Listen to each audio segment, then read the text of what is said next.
Hey, what's up everybody, and welcome to another Perfumery Basics video. And in today's video, I'm going to take a look at 3 materials where I'm going to sniff and review and kind of give you my thoughts on how you should use these in your blends. Okay, so material number 1 that we're going to look at today is called Black Agar from Givaudan. It's actually called Black Agar Givco, if anyone's actually searching for this online, trying to buy it. So this is definitely a wood. It's a base note, and smelling it, it's kind of their synthetic take on what a oud should smell like, but it doesn't smell oudy to me at all. It's definitely a lot more of a softer oud. It's definitely a lot more easier to work with than if you ever smelt real oud, which is really pungent and dirty and animalic and it's just so overwhelmingly powerful. This is a much more softer, easier to work with oud. So when I smell this, it's definitely woody. It's softer. It's not as loud and in your face. Has a slight bit of burntness to it, almost kind of like a charred or burnt dried woods. A little bit resinous too. I'm getting some sort of like resinous balsamic quality. But other than that, that's pretty much it I get from Black Agar. It's a softer, dirty, burnt wood. But this one right here, it's not that powerful. So it is a base note. On a paper strip, it'll last you about 350 hours. And this is 100% synthetic. So there's nothing real, there's no real oud in this at all. This is Givaudan's rendition of what a softer oud would smell like. So as far as uses in your blend, I would say you can probably use something like this up to about 5% in your perfume's total concentrate. So if you're working in a formula, stick around maybe 50 parts per thousand or less, because it is a softer oud, but it's still slightly dirty, slightly animalic, and slightly burnt. So if you use probably too much, then maybe 5% of your concentrate, it might be a little overwhelming. I mean, unless that's the scent profile you're going for. But if you just want a more of a basic burnt animalic kind of wood scent, slightly oudy, this would be good to stay ballpark about 50 parts per thousand in your perfume blend. Now, with this kind of wood, when I've used this one in my blends, I actually like to dilute this down to 25%.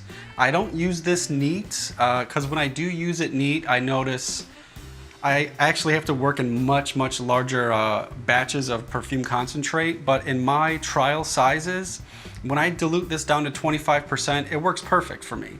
You can't really overdo it when you're there at that dilution range. So yeah, so that's my thought on Black Agar Givco. It's relatively inexpensive, and it's a good alternative if you want just a synthetic soft oud. Now this next material we're gonna look at now is called Pretty Oud from Firmenich. Now this is when we're getting into an oud-like territory. Now this one is, again, it's a complete mixture base by Firmenich. It's a mixture of a whole bunch of different things. It's 100% synthetic. There's no real oud in this. Now it is a base note, and this you'll get 400+ hours longevity on a paper strip. So it kind of outbeats the Black Agar by a little bit. So, but don't let the name Pretty Oud fool you. There's nothing pretty about this. This is more oudy than Black Agar in my opinion. It is still kind of soft, but it has a very pillowy, musky kind of quality to it. I do pick up a little bit more smokiness, so it's not as burnt smelling as Black Agar, but it does smell smoky.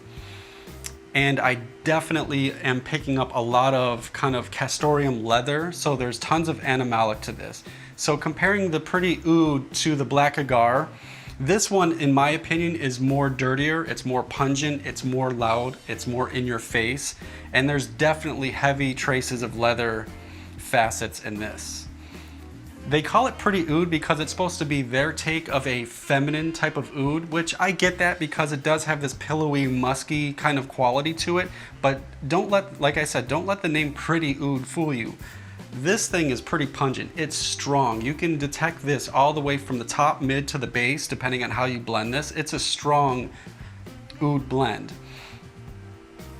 Now in this one again, I would say I treat this like I did with the Black Agar. You probably don't want to go more than 5% of your total perfume concentrate with this, which is about 50 parts per thousand in your formula. I've noticed if I go higher than that, you'll start to really detect this all the way into the very, very top opening notes of your perfume, which if that's something you're going for, great. But because this is such a it's a much more smoky, leather, musky oud, that when you detect this in the top notes, it could be a little bit off-putting. So I keep this one a little bit lower, less than 5% in my total concentrate. And again, when I use this, I dilute this material down to 25% before I use it in any of my blends. I will never ever use this thing neat unless I'm working on super, super large batches of concentrate. But in trial batches, I dilute it down to 25%, and that works pretty well for me. So that's it. Let's take a look at the next one. Okay, so this last one we're gonna take a look at is called Clearwood from Firmenich. Now this one definitely is a patchouli type of wood, but it is a very, very clean, transparent patchouli. This is almost like if you took a patchouli and stripped out all of that dirty, earthy, kind of just the things that people don't like about patchouli. If you strip those out, you're gonna get Clearwood from Firmenich. It is a middle note. It's about 160 hours on a paper strip. And what I like about Clearwood is you could actually use this in the same manner that people use Isoe Super, which you can go heavy-handed with this because it is such a clear, light, transparent scent. You can go really heavy-handed with this in your blends, and it doesn't really take over your perfume scent. Now with this one, when I use it, I don't pre-dilute this. I don't pre-dilute Clearwood because, again, you could really go heavy-handed with this. And as far as usage in your perfumes concentrate, again, of all the formulas that I've seen where people use Clearwood, it's in the same ballpark usage as an Isoe Super. And I see a lot of people actually replacing Isoe Super with Clearwood because they kind of trying to serve the same purpose. This is just a little bit more of a scented wood, whereas Isoe Super is a little bit more transparent and a woody facet. This one is more transparent, but it's trying to push the woods out a little bit more.